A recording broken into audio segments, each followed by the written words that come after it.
Okay, so hello everyone. Still 4 minutes, I guess. So let's take questions if you guys have questions before we start the lecture.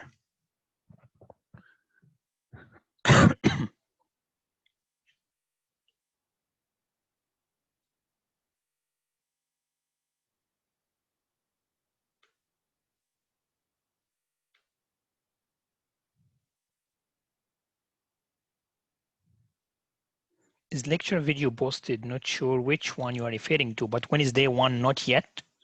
So I believe by tomorrow morning, when is their lecture, and today's one and the tutorial should be posted. I'm not sure about I don't remember, to be honest, whether I used day one I posted or not. So if you guys don't find it, I believe I might not have posted it. But hopefully by tomorrow morning, everything should be posted. All the slides, including the ones that we're going to start today, are already on Avenue as well. But for lectures, hopefully by tomorrow morning, they should be in.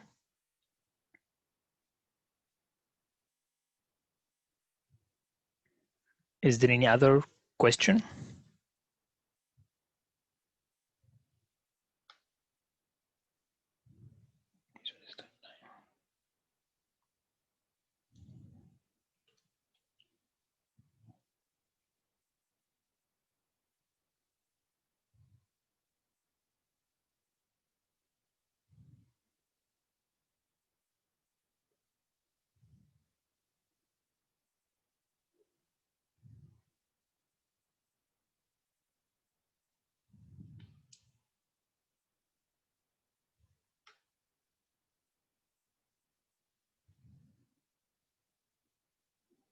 Sure, Moaz. This is really what I'm going to start the lecture with.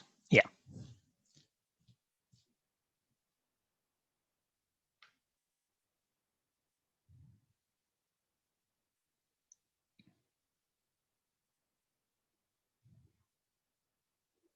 So hopefully you find the transition to Java is easy. So something to know is that really 2SI, which is the data structures course next semester, is mainly in Java. So making sure you start studying Java early to be able to follow.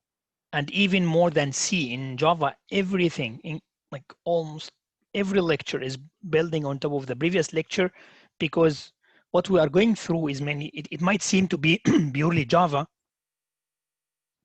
but what we really do is learning the object-oriented programming mentality and concept. So every concept of this is building on the knowledge of the previous one. So for example, we know classes.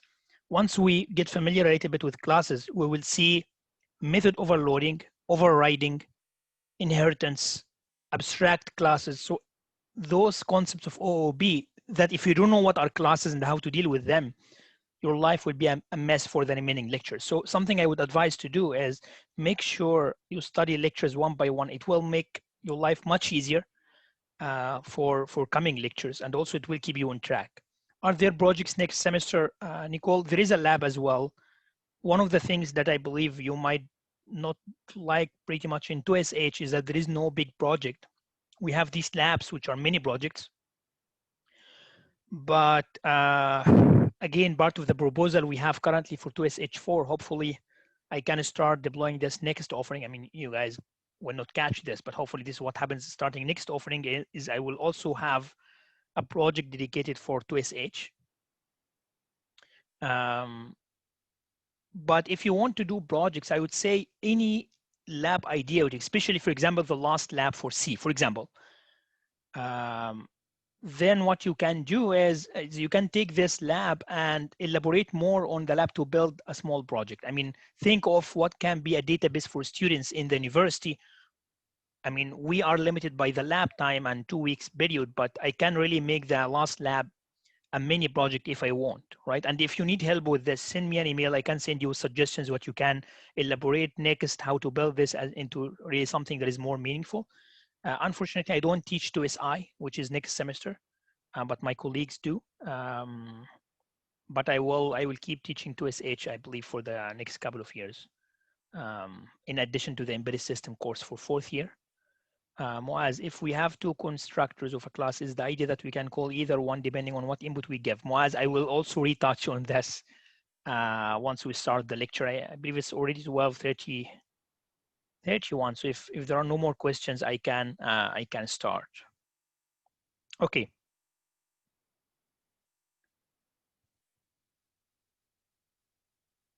So setters and getters, right? So if you remember what we said last time, let's just reiterate through the concept that we need to understand, the main concept, aside from how to do this, right? What I told you is, without setters and getters, assume this is your black box of your project or class. Assume you are a developer. You want to put your effort into a class that does something meaningful for others, and people can license this class from you. Think of this mentality, right? Then, if you allow users to use your class by accessing all the members of this class, then really you exposed the full implementation of the class. Even if you don't give them the source code, they really can read everything, print it, know, or reverse engineer how you do it. So now this kind of insider look into your class is, first of all, not secure. Second, not needed. And third, prevents, I would say, extensibility and modularity, right? And what we mean by this is, first of all, security. Why it's not secure? Because again, if I have the full access to your source code, that's really bad. But from the sense that I can play around with it or steal it from you, try to reverse engineer it and do my own implementation. The second thing is, if I know that, for example, another user is using it, then I can reverse engineer what they do with this, right? So security is not good.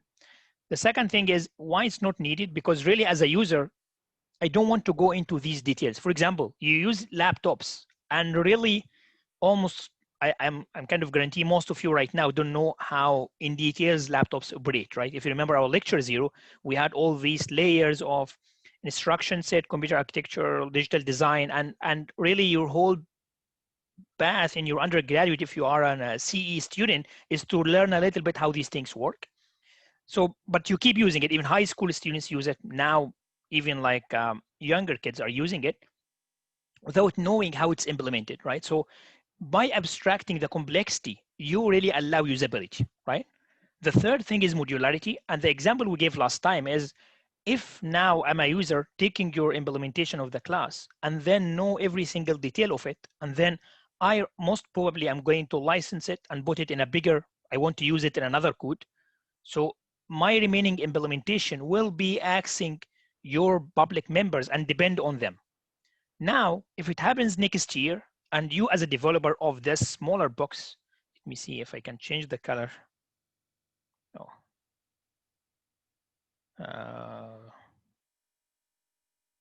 Come on. Okay, so so let's say this one here. If you are the developer of this one, which is the one that we are interested in, and I write my code such that I depend on your detailed implementation because you exposed it to me. If next year you decide to make it better or another version or change the implementation to make it more efficient, I need to change all the code around it because now I have the full access I had the full access into it. Now you change this access, I need to change the interface. On the other hand, if you don't expose these details to me, you only give me an abstract interface.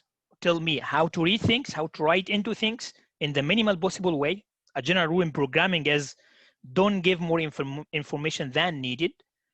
And then if that's the case, you can really change the actual implementation while I really don't care. You give me the enhanced version, I plug it into or integrate it into my bigger project and I can still use it. How to do it? What we discussed last time is, instead of having this insider access, you give me an interface. We call this the interface. It's simply the contract between your code or your class and the outside world. And we said the way to implement this is through, if you want to read, then, so this is set and this is read. So if you want to read certain values, to use them in your bigger code, use getters. If you want to change certain values, use setters. And me as a developer, I'm the one who is implementing the setters and getters. which means, for example, I give you the example that I can guard against bad user behavior, for example, not allowed values. If you set them in a certain value, I would say this is not allowed. And then I set them to a default value, for example. And also I determine how you read things. So in the meantime, I can also add another layer here for checking bad user behavior. And also internally, if I change it the way I'm using these variables and implementing them, you really don't care. So integrability or modularity is now enforced, right? So this is the whole mentality behind this modular programming, or really it's the whole thing behind OOB, right? Is you define things as objects, and the more we advance in this topic, the more we'll learn what is the mentality, why this thing is very useful, it's very neat, because it helps in dividing the problems into concrete modules, and these modules work in a certain interface. And this allows also scalability, because for example, in a project, if this interface is clear, I can put hundreds of classes together, hundreds of people. I license it from many people. As you assume, for example, every one of you is implementing his own class. And at the end, I'm taking all these classes, put them in a bigger project. This is also doable by only giving you the contract of the interface. You guys need to deliver me this. No matter how you implement it, I don't care. At the end, I assume this interface is satisfied, and then what I can do is put your class with your friend class with another class, and then all the interfaces or contracts can communicate to each other, right? So also you can scale your project according to this. Any question in this mentality? Because again, this is something that's very important to understand, not just try to see how things are written or the syntax of the code or how to write things like few lines of code. Understanding the mentality of the programming is really what I'm trying to focus on here more, right? Because this is what you can take even to other languages, not just Java. So if there is a question, please ask.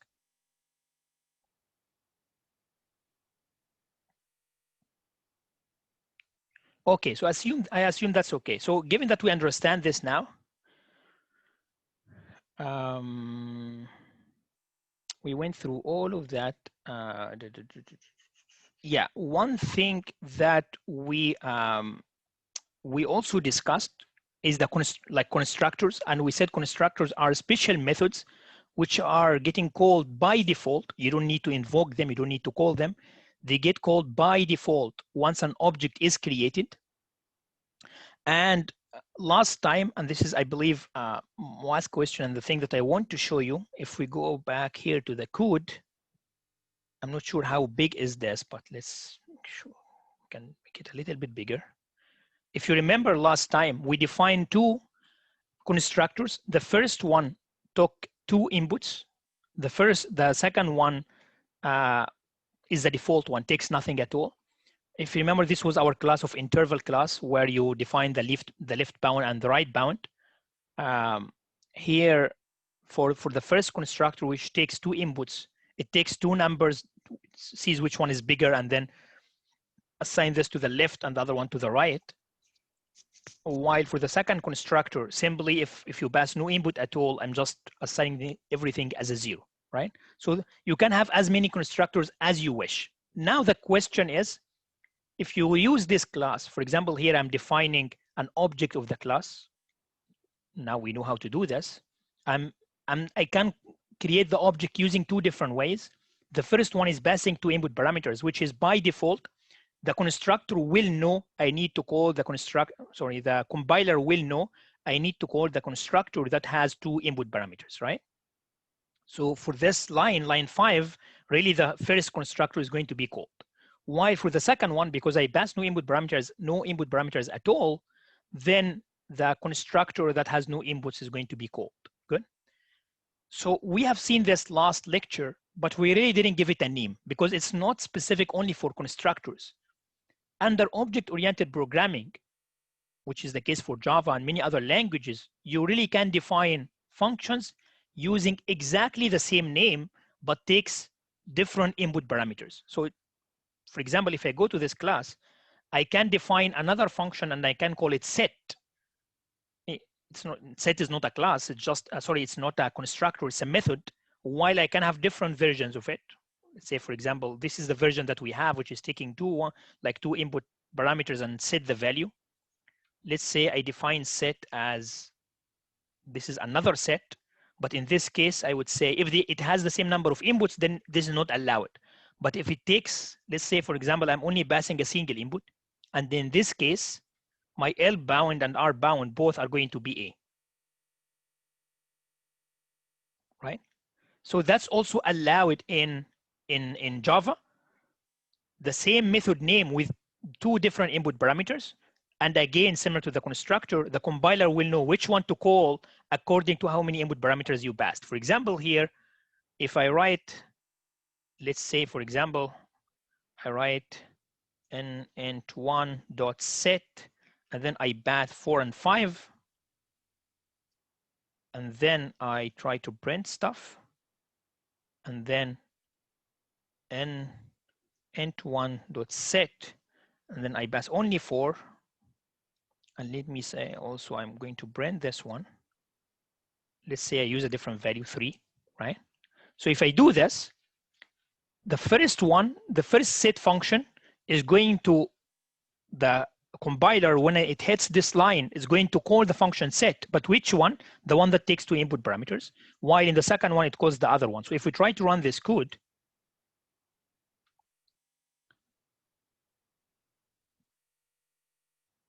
oh, did I do something wrong? Oh, this one shouldn't be capital.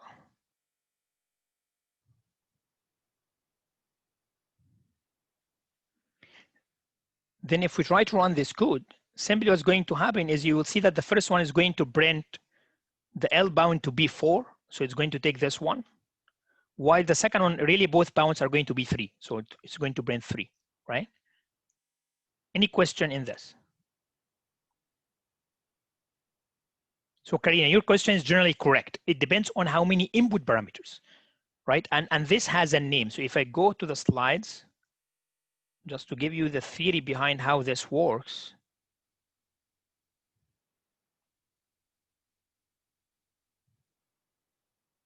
This is called method overloading. Simply, what is method overloading? Method overloading is dynamically the compiler will determine which version to run of the function based on the parameter list. Good. And this parameter list can change according to two things. The first one is the one we have seen, which is you have different number of input parameters. In this case, you know which one to call. The second one, the second possible method overloading is you have the same number of parameters, but different types, right? For example, instead of passing two doubles, you can pass one double and one int. And these are considered to be two different versions on the function. And this is referred usually to method overloading because the compiler will overload the name. This, hence the mentality behind the name is you overload the name, you use it multiple times, right? Again, the return types doesn't really matter. It could be the same or different because we only depend on the input parameter list.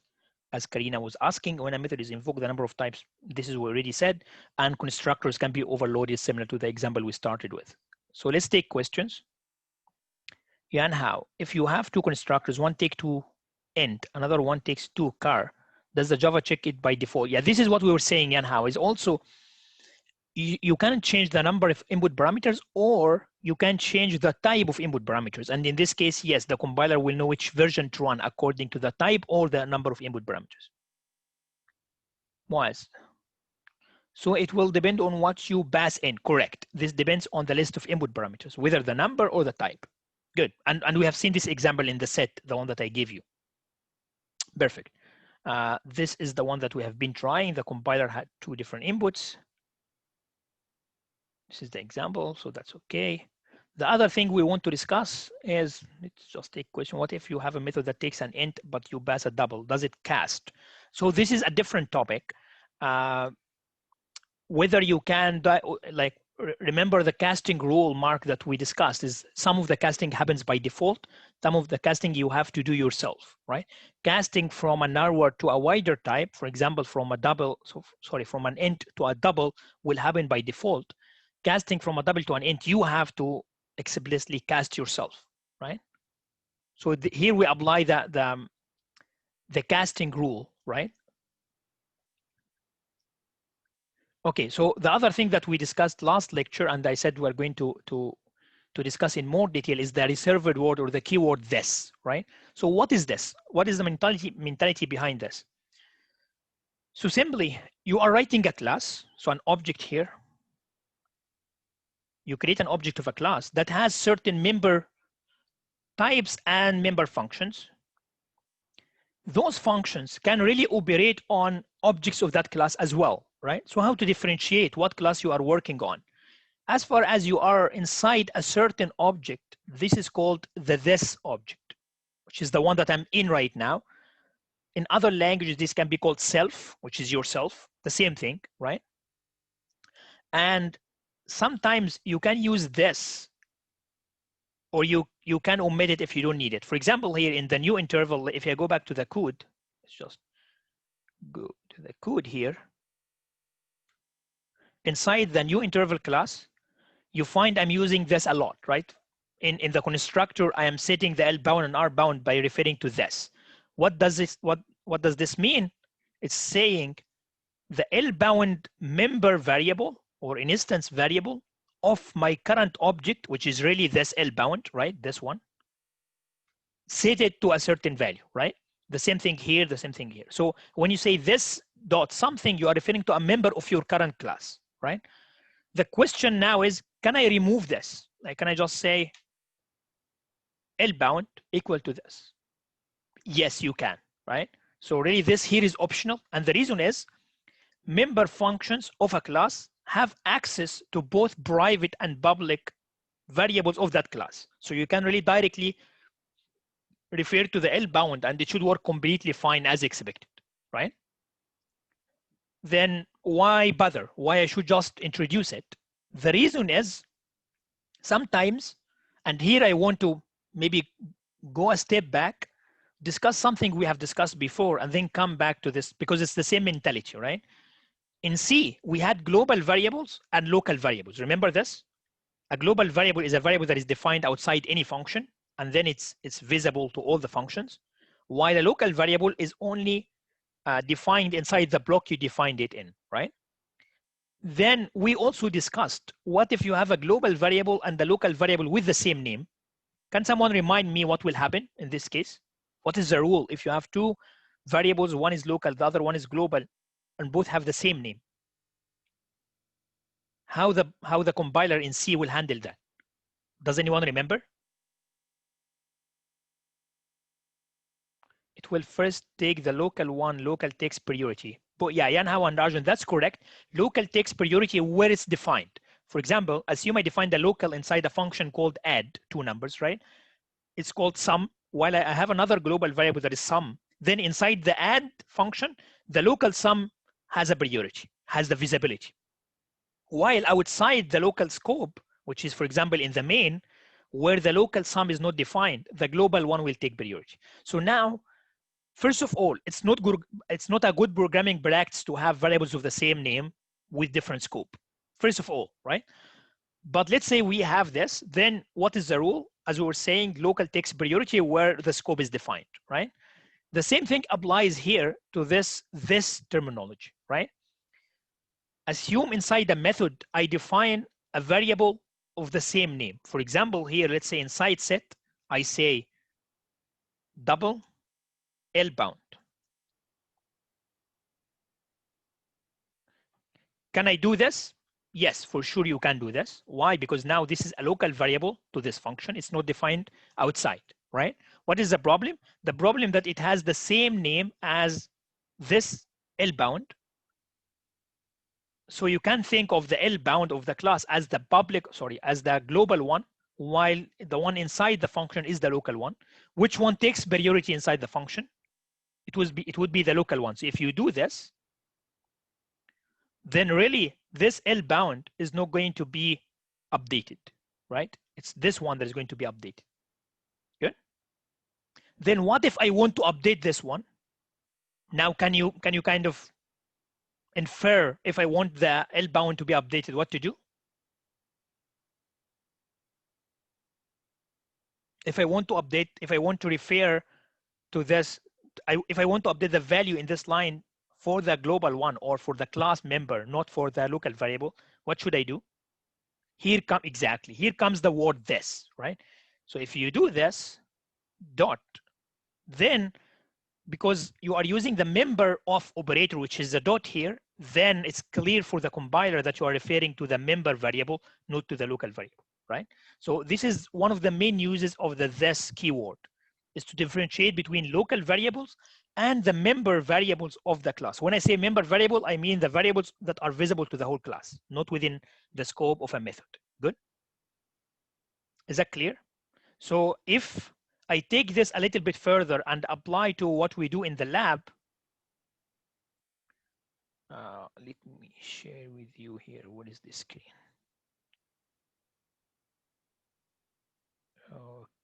Okay, here. So if I go to the lab, the one that we're discussing in the tutorial, first of all, we discussed the overloading. So here you find in the lab, you need to define two constructors for the same class matrix. The first one takes two input parameters.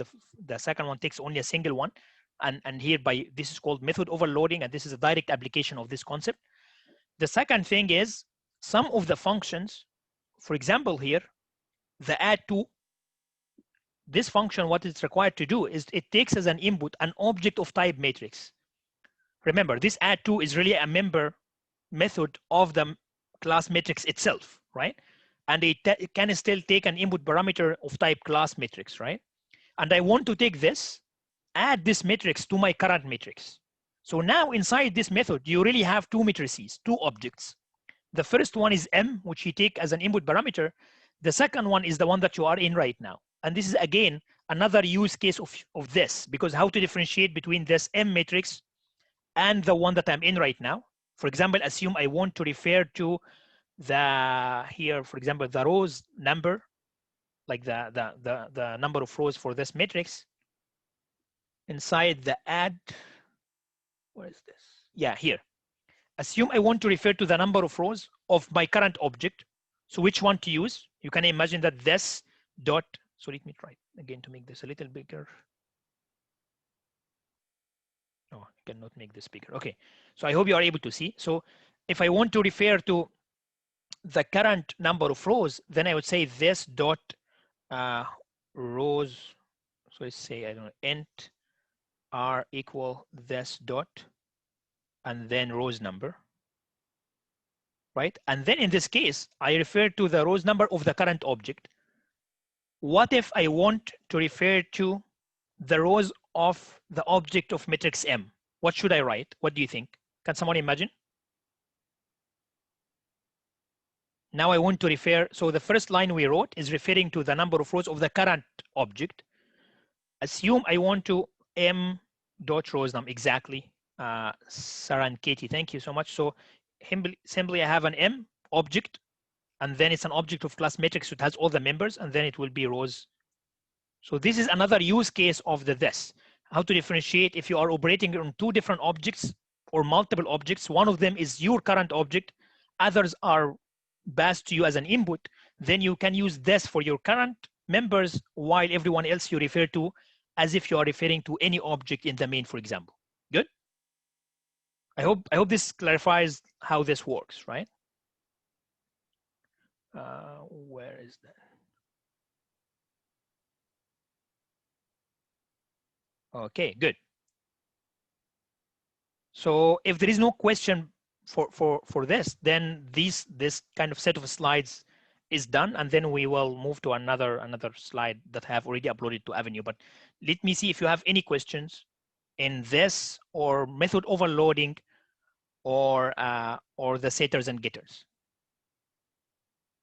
If you just did row nums, then it will automatically pick M. No, that's okay. That's an excellent question. Okay, here. So if I say int R3, and then I would say equal rows num. Good. So Karina's question is the following: is this rows num is really my current object or the M's one? First of all, rows num is a private member, right? Which means really, in fact, I cannot do what I have done right now, but you are inside the class itself, so you are safe to do this. But simply, to access those elements of M, you have first to access M itself. So you have to say M dot, right? So if you just use the name, the general rule is if you use the name of a member variable without any preceding parent here or the class object, then you are referring to your own, right? So this one, the third line and the first line are equivalent, right? Is that clear?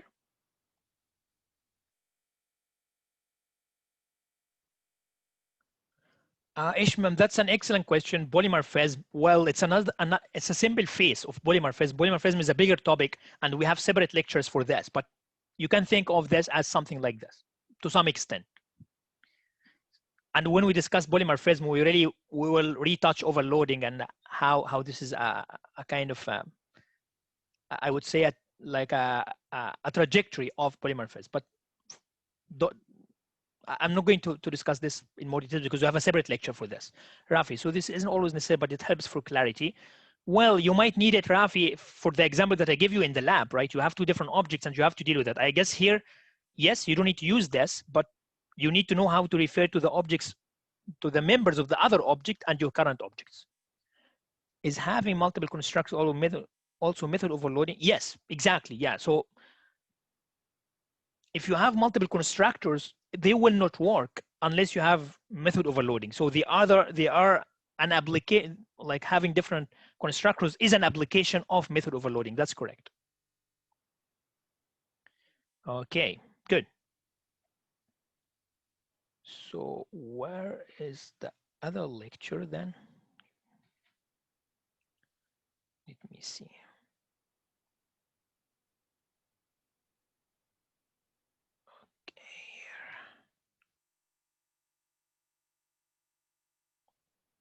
Good. So as I said, lectures are building on top of each other. So what we will be doing right now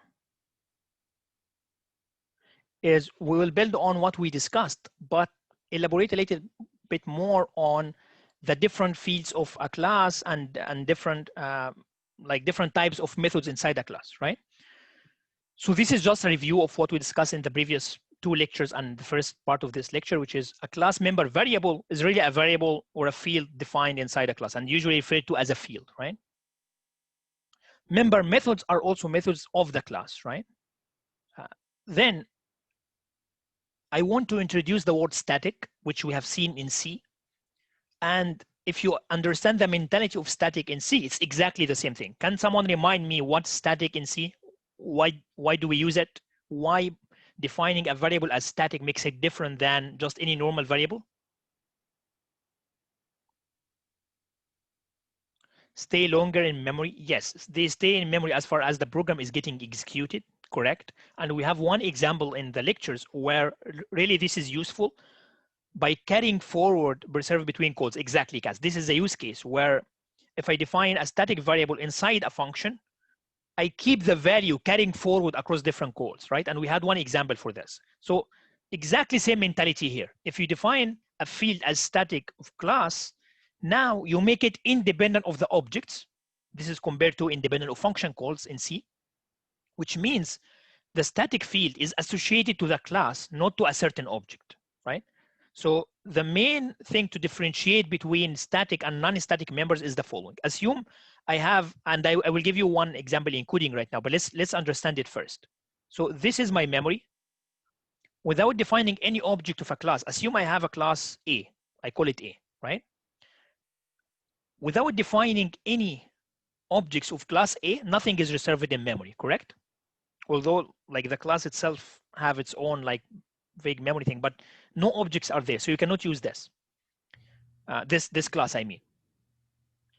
Then, if all the members of this class are non-static, so they are normal ones, the ones that we have seen so far, if you define A1 equal new A, and then A2 equal new A, what I'm doing, I'm defining or declaring two objects of the class. Everyone has its own place in memory, right?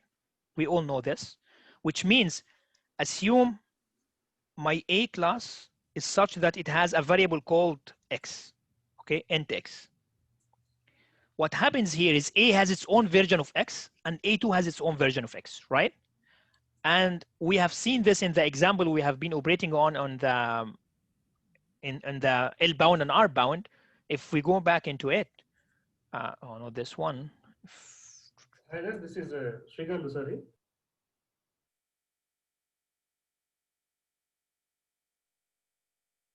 So if we go back to the example, I'm not sure if this was a question, but I thought it might be a noise. So if there's a question, please unmute yourself. Feel free to unmute yourself. But otherwise, I just want to make sure background noise is not part of the lecture. So if you go here in the main, I have two versions of the same class or two objects, int1 and int2, and both would have different values. For example, here, if I print an int2 and I run things, you will find that the L bound of an int2 will be 0, regardless of the L bound of an int1, right? Because both are different in memory, correct? So if I go back to my own visualization, every member variable has its own copy inside the memory place of the object, right? The main difference of a static one is it's not associated to a certain object. If I define X, let's say another variable, I call it static int Y. In this case, Y doesn't get defined here or here. It gets defined in the class memory place itself.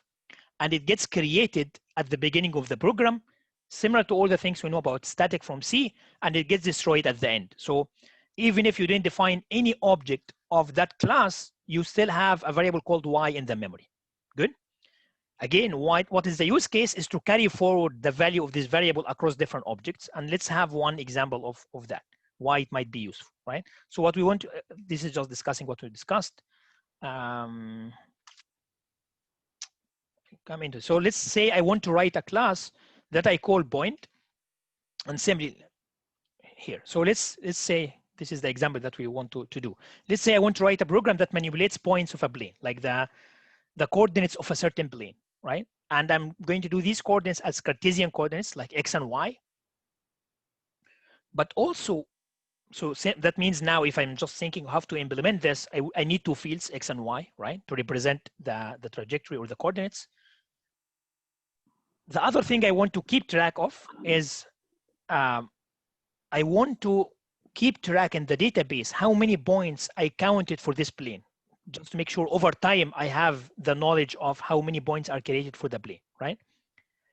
The problem with this is if I define count as like a normal instance field or member variable, then each time I create the object or create the point in the trajectory, assume the plane has this thing, and every certain time, every 1 millisecond, I don't know, 1 hour, whatever, I create another point. Over these different objects of the point, if I define count as a normal member variable, the value gets initialized every time I define the object, right? So this is a clear case of I want count to be static, right? Because I want to carry it forward across all the objects, right? And that's the reason why I want it to be static. And simply, I wanted to keep count of how many times I created points or objects.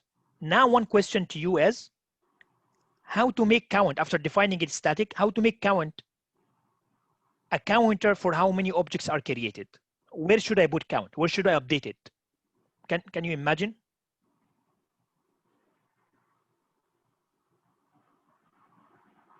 Constructor, Nicole, excellent, thank you. So we said before, constructor is the normal or is like the special method that gets called by default once you create an object. And here what I want for the count is each time I create an object, I increase the count. So it's the straightforward or the natural way of adding count into the constructor, right? To answer your question, and Mark, yeah, the same thing, thank you. To answer your question, Sarah, so yes, if you define a variable as static, all the objects will see the value of the static. And we will see this right now when we create objects of the point, everyone will seeing the same value of the counter. And when you increase it, everyone see the increase, right? Good. So this is simply the mentality of having a static pointer. So how to do this?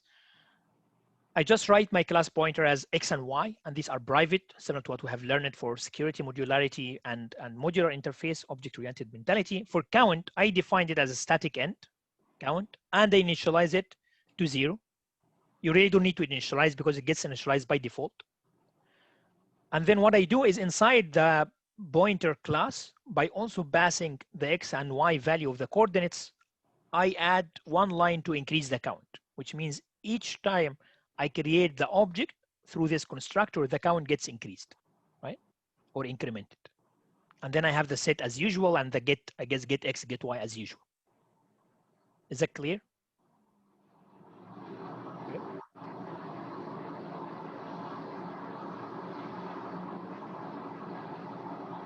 Okay. So let me copy this. But let's say not now. Let's just, because I guess that's easy to look. What I'm interested in is how to use this point class, right?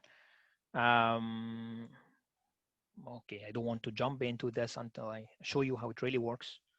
So let me copy it. And let's go directly to our online compiler.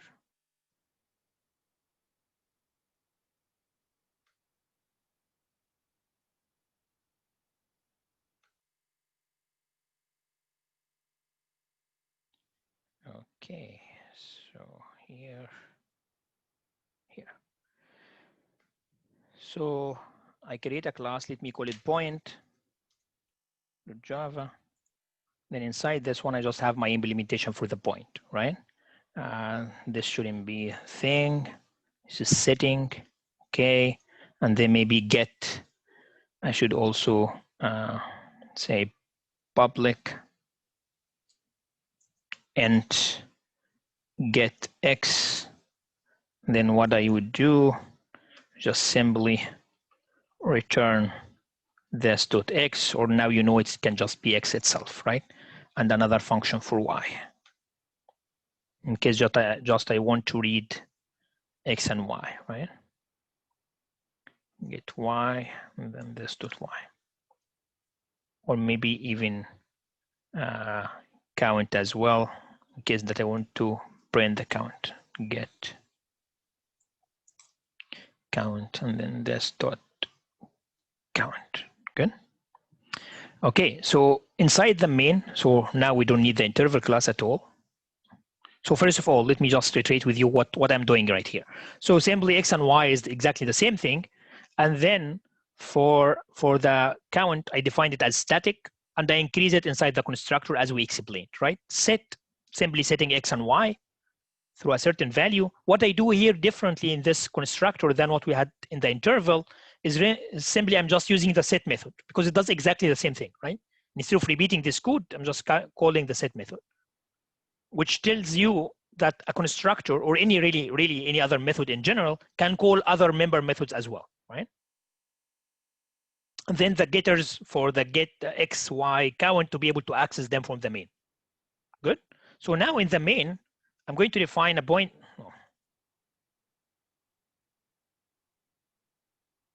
For the main, I'm going to define a point class. Let's say point 1 equal new point, and then let's say the first point is 1 and 2. Good. And then maybe even before creating any point, first of all, if I try to show you the difference between static members and non-static members, if I try to do something like, let's say int X equal point dot X, can I do this? No, for sure you cannot, right? Because why I cannot do this? What do you think? There are multiple problems with this line. Why I cannot do it? What are the problems with this line? It doesn't exact point even is not even an instance exactly, and how. So one of the problems is I'm using the class name itself, not the object name. So that's one problem. The other problem is even if you use an object name, X is a private variable, right? So it's you cannot use it directly, right? But also you cannot do something like get X, right? And the reason is, again, point is not an object, right? Well, you will see that now for the static variable count, or my count, any name, I just don't want to confuse you. My count, well, point dot count. Well, this is really so the reason why it's not visible right now is because it's private, but I can do something like this. Let's say in the point, I set it as public. I don't think I can define, let's see, in the main, the value that are not used. Good. So in the main, if it's visible, the main thing I want to refer to is to access a static variable, because we said it's not associated to a certain object. You really can use the class name, right? So for example, if I want to print it, I can say system dot, I forgot out, should be out, dot print line, and then my count equal, then plus my count. Good. So if I do something like this and I run my code,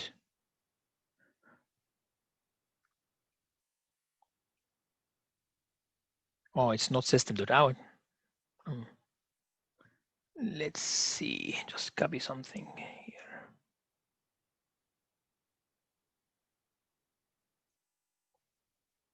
Oh, it's it should be a capital S. Okay, the class name is this.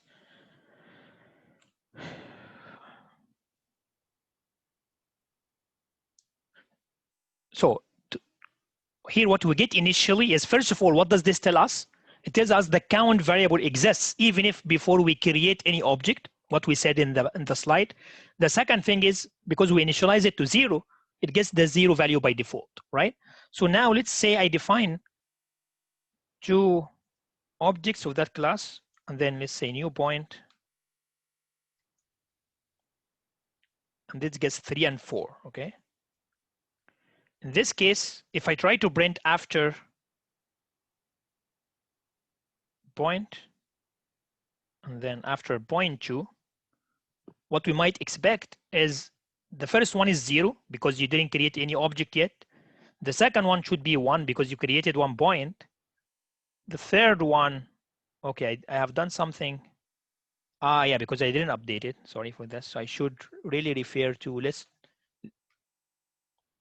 do this. I don't need this variable at all. I want to access the member variable of the class itself.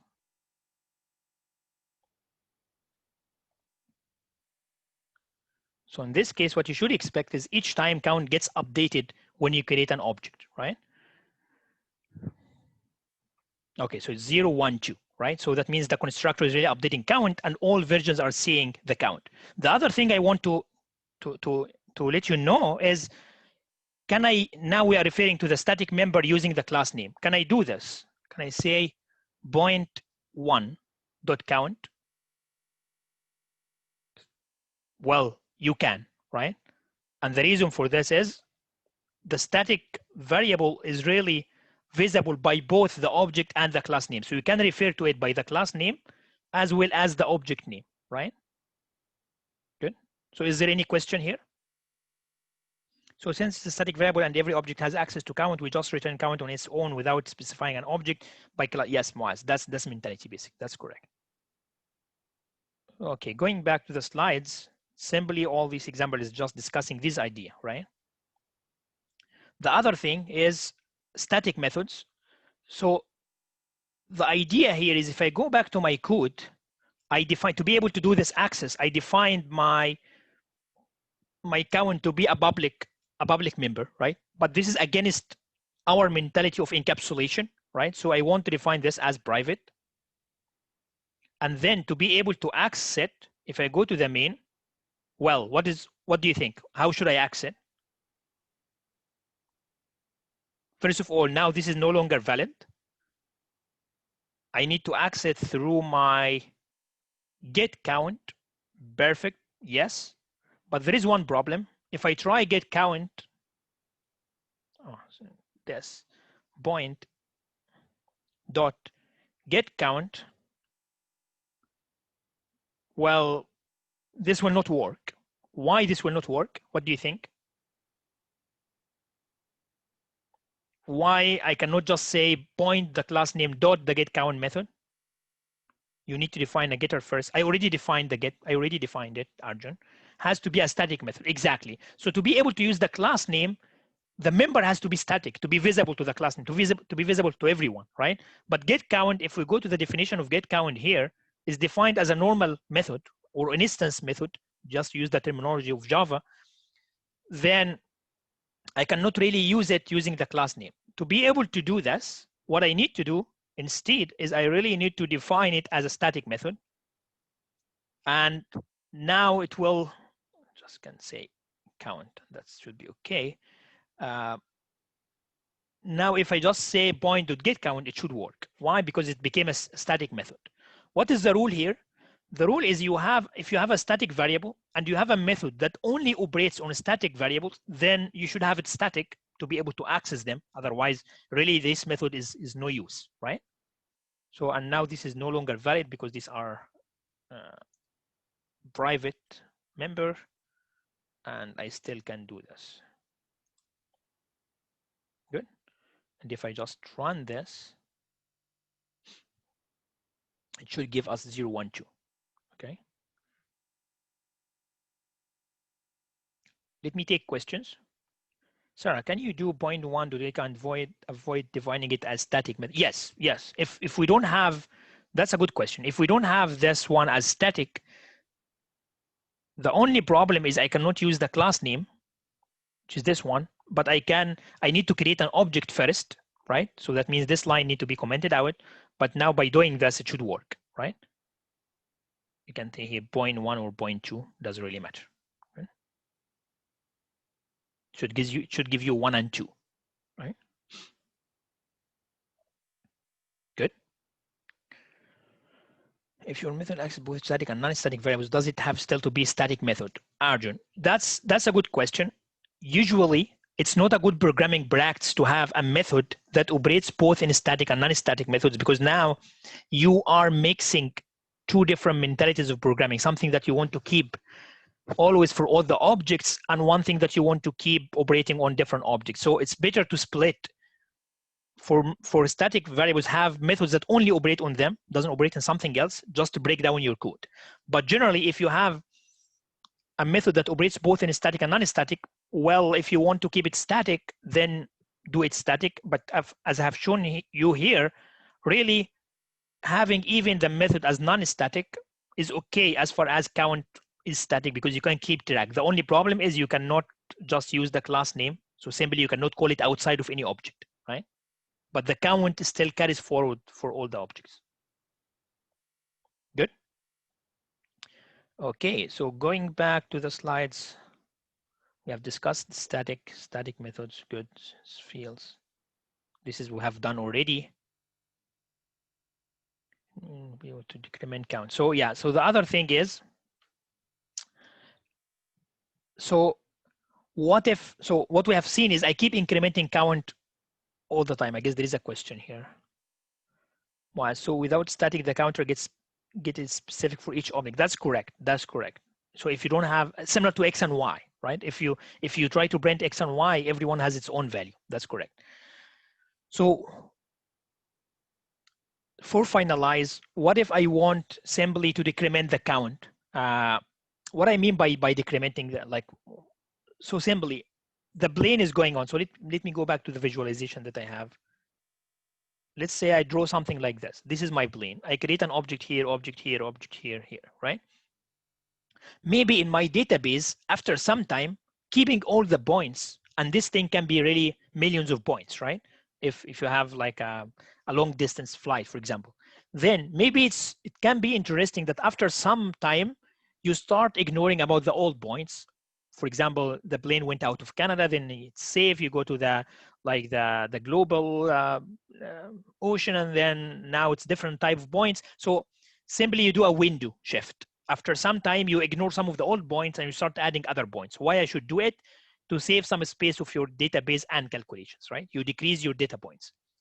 That means now I should start ignoring some of the old points, right? Or even really destroy the old objects of the point, right? And then the way to do it is you want to decrement the counter when the object gets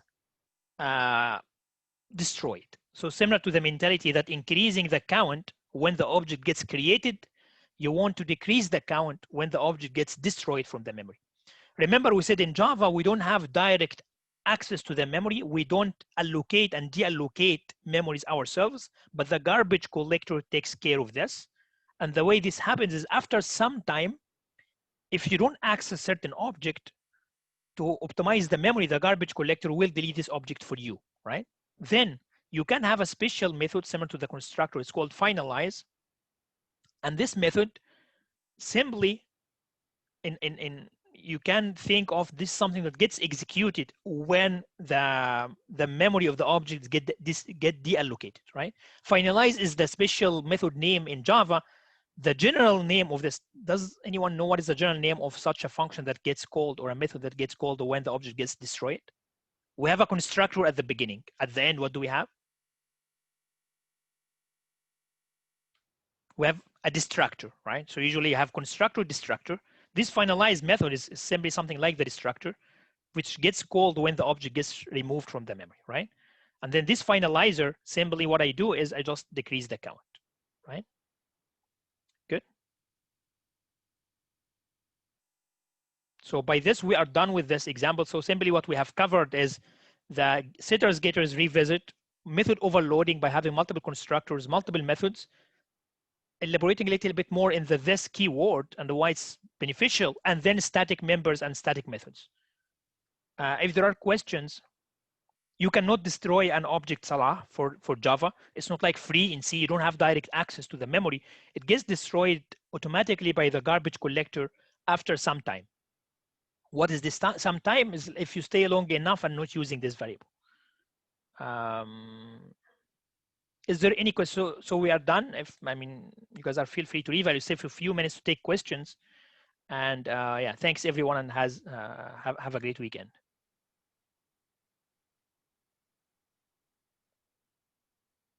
Okay, no more questions, so should be good. Sorry. Yeah, go ahead. But still a question for the lab 3. Okay, go ahead, Zawad. I still a little bit confused how to free that, because when because all the main function, we don't set the variable, we just set a variable inside the function itself. Okay, let me give you one example, right? For the create list function, for example, right? For the create list, so you know what, maybe I should even open the lab. Okay, give me a second. I will show you really in the lab itself. I guess this might remove your confusion. Just hope I can do this quickly. GitHub.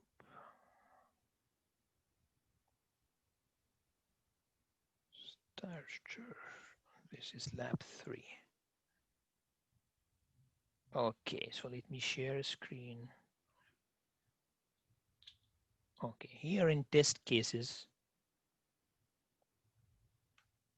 Good. Okay, question 2. Yeah, just show the test cases. Okay. Yeah, sure. Test case, for example, right? Here, for example, do you see test case find, for example, or this one even, find not there? Do you see that? Yeah. Good. Here, do you see this call for the create class list, right? Yeah, I see. Create class list, what it does, it creates this 2D or allocates this memory of 2D arrays of the students and returns a pointer to this, correct? Yeah. Right. I'm taking this pointer into C list, right? Here as an example, right? Mm-hmm. Which means this C list pointer is really pointing to the whole memory that gets allocated, which means here inside this case, I can free all the list, right? Yes. Does this answer your question? But what about the first question? We don't have a malloc clock inside the test cases. We just do it in the function. Good. So I would say just if you want, you can ignore about the first question. Don't worry about it. Okay. Yeah, don't worry about it. Simply what I would do if you want to deallocate it is I would be calling my start cat, take it first into a string pointer, and then call the pointer here and then free the point. But don't bother. If you really don't want to care about the first question, it's really not a big deal. Thank you. Yeah, good. Thanks. I hope maybe this clarifies your confusion, right? Hello? Yeah. Yeah, now Yeah, go ahead, please. What about for the rest of the the question? Yeah, how do the you rest are create a very memory? similar, right? So for Like you- example, here. Sorry, Mhm. go ahead. Go ahead. Yeah, I just wonder how do you free those memory for the rest of the question? Yeah, it's Like- almost exactly the same thing. Here, Yeah, here I also should do the same thing because I create the class and return it here. So it's almost the same thing that the first one.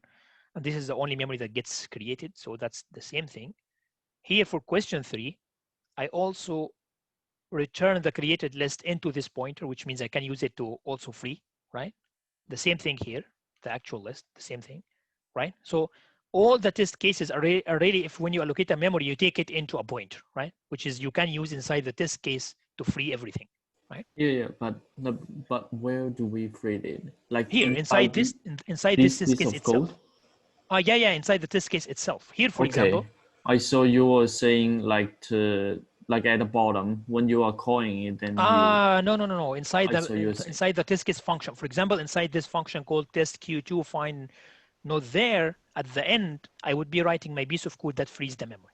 Yeah. I see. And so which means that we have to modify your code. Yeah, this is why I for said doing if you so. really didn't do it, I would say I will reconsider deducting marks for this because this might require you to modify your the code. already existing test cases. But at least what you can do is if you don't modify these, at least the test cases you add, you want to make sure you really free them, right? Yeah. Oh, here's another question. Just want to make sure. Go ahead. If the function is a void function, so I don't need to free it. I can just directly free it inside the function which Correct. find a void function. Correct. Because no return. Unless you are taking this by reference from the function. But what I mean is, really a function can be void, but it can be returned something through the input parameter if it's passed by a pointer or by a reference. Correct? Yes. Does that make sense to you, right? Which means even in this case, don't like free inside, because so the general rule is if the function is not returning anything, which means its return is void, and also all the input parameters are not really updated, then yes, you are free to free inside the function. Okay. Does this still confuse you, or answers your question? Yes, okay. Thank you. Welcome. I think I missed when you explained, so the freeing, so just for example, on question 2 right there, you have student, you create the C list. So because that's a list of pointers, we'd have to use size and iterate through a for loop in order Exactly, erase Arjun. it. Exactly. And then do we have to free C list itself as well? Or At the end, yeah, correct. We have this in the example lecture.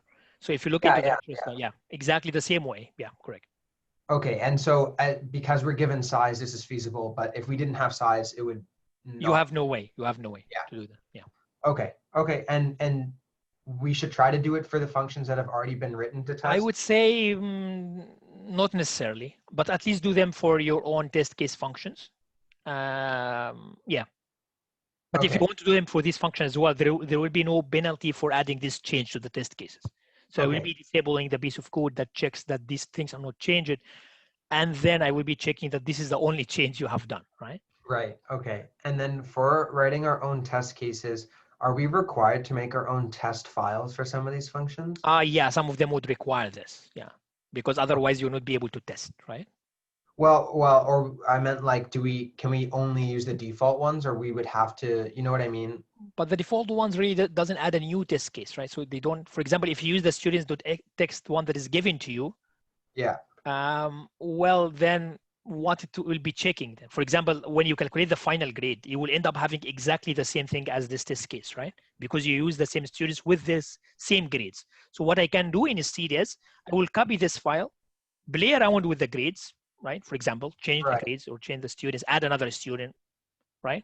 Okay. Another interesting test case is what if the list is completely empty? There are no students at all in the file, right? This is another corner case, right?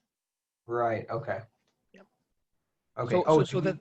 Do we need to have that functionality for exceptions if like it opens the file and there's like nothing in it, or do we need to have those coded in? No, but if when I said nothing in the file, I meant the number of students is 0. So always the first line in the students.txt is the number of students, right? And 0 is a valid Right. number, which means there are no students at all, right? Right. Yeah. So we should be able to handle that case where if it returns 0, then you need to be able to like end it and not do any Yeah, really, operations if you 'cause there's write your no code students. correctly, it will automatically handle it, because the way you will be creating the list is first read the size or the number of students and do the for loop to allocate, right? But if the students is 0, the for loop will never get executed anyway, right? But what I meant is adding such corner case of true. testing is the thing that I want your mentality to think of. Like, this is usually how people think in writing professional code and testing it.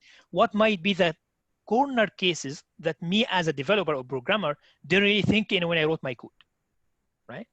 And like having Right, an like testing at the end of loops and that kind of thing, like making Exactly. sure it doesn't run over. Okay. Okay, thank you. Yeah, thanks, Arjun. Is there any other question? I have a quick question. Yeah, go ahead. How can you test that your free worked? So what I did is after I freed, I did size of like C list, for example, and then it still gives me the number, but I already freed it. Like I said, free Yeah. C list. But take into account that the C list is really a pointer, and the pointer will be there. It just will be pointing to nothing. So if you do a size of a pointer, it gives you the size of the pointer variable, which is, I guess, 32 bits or 64 bits, the address itself, right? So Yeah. it's not. So I would say don't try to test that you are already free. Maybe one way is, but it should give you an error if you try. If you, for example, you try to access a certain element of C, for example, you say C list 2 as if you are accessing a certain element in the array. In this case, it gives me gibberish. It gives me some exactly. random Then numbers that and means it's stuff. freed. That means it's freed. So Right? that's good. Yeah. Okay. Okay. Good.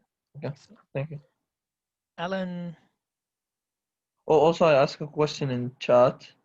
So if you don't use an object, it just automatically gets destroyed. Yeah. And then After some time. finalize will do. So whatever is in finalize, it will do it before destroying it. Exactly. Okay. Okay. Yeah. Thanks. Thank you. Alan, are we allowed to modify the pre-existing? I guess I already answered Arjun for this. Was a general question. We make an instance private to not expose them to the world, and then we use getter and setter to set and get without exposing. Yes, was I guess this is what I have been discussing at the beginning of the lecture for setters and getters and the interface mentality. Har Sahib, do we have to free memory inside the test cases? Yes, please do so. Jack, what do you mean we need to free it in the test cases? What lecture were you talking about so that I can review it? Yeah, so there is a lecture, Jack, where we discussed 2D memory allocation, and we had an example of a 2D pointer and how to allocate the, especially I guess the last lecture of structures and arrays of structures. We had a detailed example that really, if I understood this example, okay, so let me say the following. One of the problems I see, guys, you are doing and creates a lot of suffering for you in labs is you jump into labs before studying lectures. And the reason for this is, I mean, a lab is a requirement and you want to save the time and jump into the requirements directly. But the problem is if you don't have the tools, you will suffer with the requirement, right? So a clear example for this is this lab, right? We had a lecture going through structures, arrays of structures, etc., which is almost a 90% same example of the lab of student one that you need to do. How to create the list, how to destroy it using free and these kind of things, right? This is the lecture that I was referring to. I forgot which lecture exactly, but I would be looking into this structure lecture, and I guess which is the third before last lecture. We discussed structures and then bitwise operations, if I remember correctly, and then a third topic that I don't remember, but simply it's a structures lecture, and also 2D memory allocation for Morocco. These are the two lectures that really the lab is dependent on. Is there any other question? Hello? Oh, Yeah, Yeah, go ahead. yeah, one quick question. So Go ahead, Moaz. yeah, so when we're like for example in the first function where we're like allocating the memory, like the way I did it was like when I'm allocating memory for like each student, like I did like a calloc using like the size of student, and then the number was 1. So like I asked the TA this question because he was telling me that the number has to be 6, like you want 6 of those like a size of students. But like I don't know, that didn't really make sense to me because like I did it in a for loop, right? So wouldn't that like allocate like one student at a time? So like why would you need to do 6 instead of 1? Well, this depends on how you do it, right? So the way I would do it is I would follow the lecture logic of the following. I would first create the array of addresses, which if I have 6 students, it should have 6 pointers. And then everyone is going to point to a certain structure. So it's one element there, right? Right. So you allocate memory for the array of pointers, and then you want to allocate memory for each individual student. Like Exactly. Like, Yes. So I'm talking about the second part. So like for the second, if you had done the first one, which is allocating, I guess this is what the TA was referring to as 6 or the size in general. So your address array should be equal to the number of students. And then for each student, a single structure, right? So you don't have to, it's not 6. So it just points to 1, right? Like just one student, not 6. It points to one structure, that's correct. Right. Because he was saying like in the co-op for like the second one where you allocate like what the pointer is pointing to, he was saying 6 and then size of student, which like it didn't make sense to me because no. If you already define this as array of addresses, I guess what he is referring to is a way of, instead of defining array of addresses and every address is pointing to a single student, you can just define the 6 structures and a single array. But I don't prefer this method. This is why we have a double pointer as return. Oh, right? okay, I see. So yeah. Like both ways are like valid. Right? Both ways are valid, but the way you should do the lab is the first one we discussed. Yeah. Okay. Yeah. Thanks, Morris. I guess also Yan, you wanted to go, I guess. Yeah, I just have some quick question. Like for the slide you post today, does it include the I don't know what that's called, like in whenever you want to like destroy a method? No, instant, like the finalize, you mean? Yeah, finalize. Yeah, finalize. Okay. I just forgot this word. Like yeah, it will include the finalize. Yeah. Did you put that on slide? Yeah. Because I couldn't find it. Oh, interesting. Should be there. So maybe you want to have a check on. Yeah, if you look into what is uploaded, but it should be there. Yeah. And my second question is. Oh, I see. Okay, because I had them as invisible. Okay. Okay. Yeah. Okay, sure. And one more question about the structure, like on the, I remember on that topic you didn't mention the, no, not for structure. 1 second. About the recursion, I guess. One second, no recursion. Sorry. Yeah, for there's a topic about the arrays of pointer. 2D memory allocation. Yeah. Like I think you didn't mention the last slide. You jump onto another topic. And what was the last slide? About the constant qualifier on pointer. I guess there is one. So sometimes I skip stuff.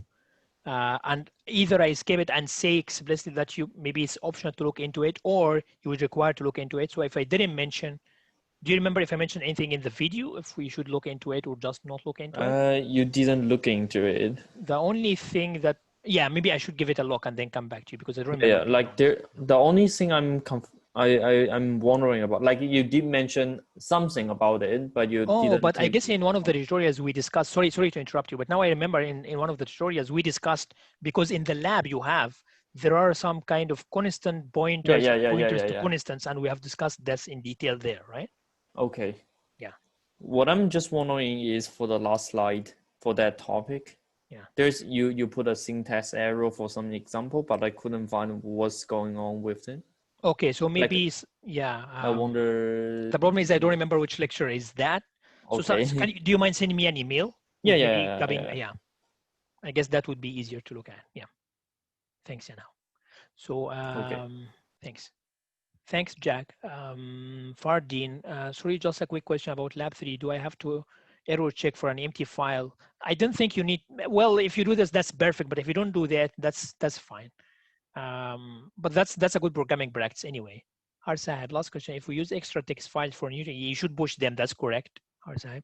Katerina, do we need to write a test case for the destroy? Yes, Katerina, the general rule is you need to write test case for every single function you write.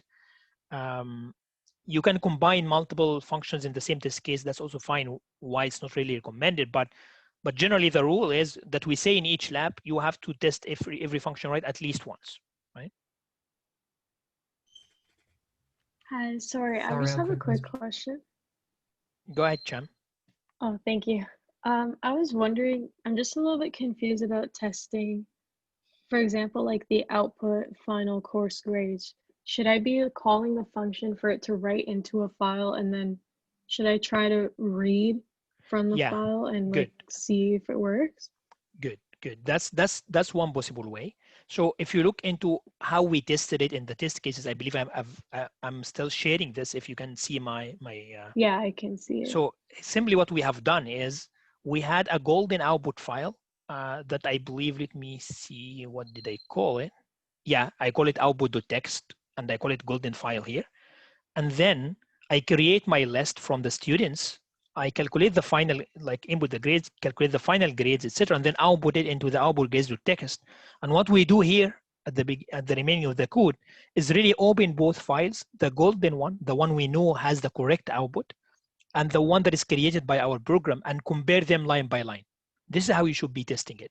So simply what you can do is you can reutilize some of this logic, copy it into another function, and then, for example, change the file from, like, look into the output one that we have here, which is the golden one, and change some of the values and see if you feed. So for example, create two separate files, another students.txt, students1.txt, for example, or my students.txt, and another output, which is my output.txt. You can simply, looking into the grades, the output is very simple. You just take the average of every two project grades, right? And then put this into the output that you know it's correct. This is usually this is referred to as the golden output that you compare against. And then feed your my student.txt into your code, create the output file, and then compare this with your golden one. Does this make sense to you? Yeah, that makes sense. Okay. Thank you. You're welcome. I guess Arjun, you wanted to go? Sorry, I guess there was someone else. Yeah, go ahead, Zahan. a quick question. I forgot. Someone asked it, but I forgot. How could we check if we're reading incorrect ways? Well, you shouldn't do this necessarily, but if you want, you can try to access any element of this list, and if it gives you like non-meaningful values, then it's freed already, right? Okay. Yeah. Thank you. Good. Do we have any other? Yeah, question? I said one quick question. Yeah. Like would it be like a bad practice, or like, I guess, invalid, like when I free, let's say for example, I like freeing each pointer and the array pointers to set it equal to null after I free it, like just to make sure that it's like not pointing to anything anymore. Yeah, Would that be that's also good. That's a good practice. Yeah. We already, I guess we already do this also in the example in the lecture. Yeah. Yeah. Thanks. I wasn't sure if it was actually free or not, so I just set it equal to null. So like that's okay. Yeah, sure. But if you set it to null before you free it, that's a big problem, because the memory would still be there, right? Still be there, right? Yeah. So it has to be after. Yeah, it has to be after. That's correct. Okay, makes sense. Thanks. Hello? Yep. I just want to make, I know you have mentioned a lot of them, but I just want to make sure for the question to the testing case. Like you said, we need for each function, we need one testing case, right? And I remember some people say, can they do one testing case for all three functions? Correct. Yeah. Like you can still do this if you want, right? Because, for example, to test the output grade function or the final course grades, you need to call the create list to create a list at the first place, right? Yeah, so yeah, you can still do this if you want, right?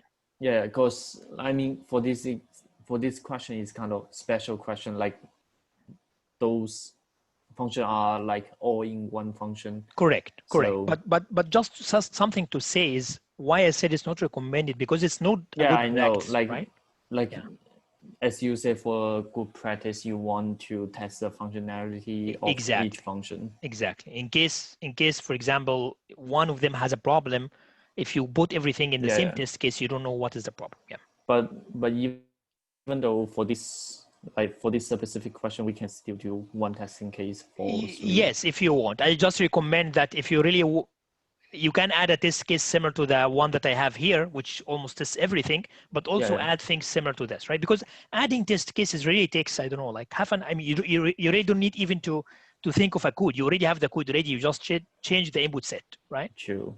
Yeah. So I guess maybe investing this half an hour, getting yourself trained into this mentality, because I see a lot in programming interviews, people are more, I would say, focusing on testing and how to test mentality, right? Because this is not something that's usually taught in undergrad, right?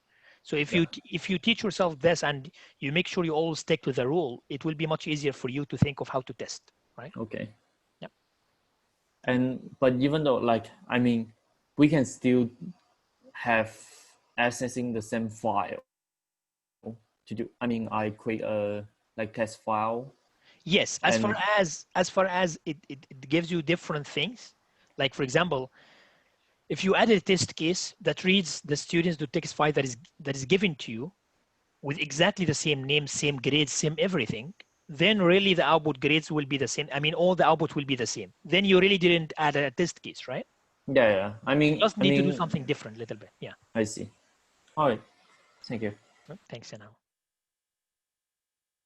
Okay, so is there any other question? Just want to make sure. Yeah. Because still a little bit confused about the phrase. So if I have a double dynamic memory location and I need to free it by creating a for loop, yes. So I need to create a for loop behind I free all of the such as C list. Because before the C list, we create another, I mean the double dynamic memory location. So we need to free it separately by using for loop before I freed all the C list. Is that right? Yes, correct. You have to do the for loop to go through all the sublists. I mean, in the lecture we have this visualization where we had these horizontal arrays and this vertical array of addresses, and you have to free all of these ones before you free the 2D one. That's correct. Yeah, and the separately, I mean the double memory location is just a C list. The pointer of the C list. Is that right? It's a pointer of the it's a pointer of the final address. Yeah, address list. That's correct. Yeah, just want to make sure. Correct. I don't know, is that right? So yeah, that's correct. So again, I would, Zawan, I would refer you to the, if you can look into the lecture slides, it has a detailed example there. Yeah. I saw the lecture, but I still want to make sure. Yeah, sure. No worries at all. Yeah. Sure. I hope it's clear now. Yeah. Welcome. Thank you. Yeah, more than welcome. I said one last really quick question. Go ahead, for the withdraw and destroy functions, when we have to test them, there's no one way we can test them, right? Like we can test them. There is no way. Yeah, there is no one way for sure. Yeah. So as long as we can show that what the intention is for the function to do is it correct. Does that. As far as you test something in the function that is critical, that's all okay. Okay. I mean, I can create infinite test cases for the same program, right? So there is no one way. Yeah. Okay, makes sense. Okay, welcome. Okay, thanks everyone, and have a great weekend, and see you all in Tuesday. Bye-bye. Bye.